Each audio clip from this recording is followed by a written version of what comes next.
We had 67 people in jail this morning. I check it every morning. 33 of those people are cash bonds only or holds for other agencies. What that means is an individual that's been in Delaware County that's pled to a crime, whether it be a drug charge, whether it be a public intox, whether it be a theft or whatever, they plead guilty. They are put on a payment plan. That payment plan also includes a DA's fee of $40 a month. If one of those fees are not paid, whether it be to the DA or whether it be to the court clerk, they revoke them, which means they put them back in jail. Then they tell them they got to pay that total bond, which is their total fee that they owe. 33 people out of 67 was in that situation today.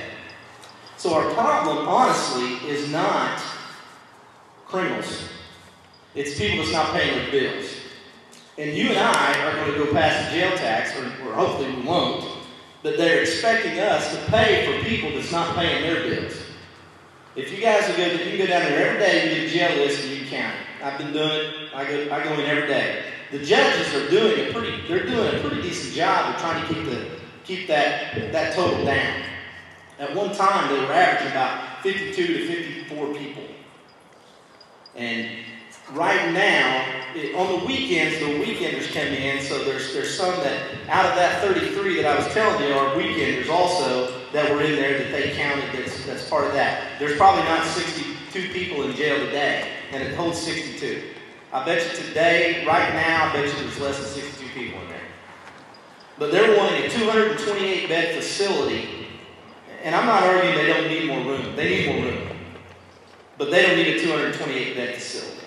Right now, if you were to look today, 34 people is all really should have been in jail. But they're wanting us to pass a tax to pay for a 228-bed facility. Now that's uncalled for.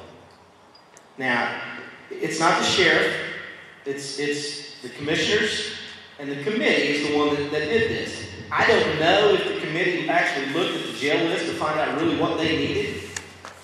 But apparently, what they need is to hire a couple more officers and put their butts out here on the street and make them work. And maybe that will help us. But that's not even been thought of. I'm sure that's not been thought of.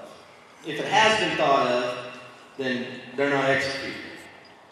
But right now, if you guys will notice, the bridge was cleaned off.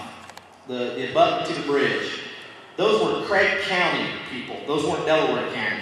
Those were Craig County. So Craig County supplied us prisoners and come over and cleaned off our abutment in Delaware County. We didn't even do it ourselves. So if what they would do, if they would hire a couple more officers, hey, if we got to give them a little more money to do that, I understand. Somehow. But if they need to hire a couple more officers to go put people out, pay them more money. They pay them $25 a day, and if they're trustees, they give them $50. Let's give them $50. Let's give them $75 or $100. And let's get them out of there where you and I even paying extra taxes to keep them in jail. Because that's what's happening. Now, I know there's a lot of towns down south. I know Bernice. I know they're all for this jail tax because they're scared to death. But I'm telling you right now, our issue is not really the criminals. It's the people that's not paying their bills. So, you guys take that for what it's worth, but that is a fact. I mean, I look at the jail list every day. And 9 times out of 10, half the people in jail are cash bonds. So, basically what they're doing is they're wanting us to pay for them getting their money.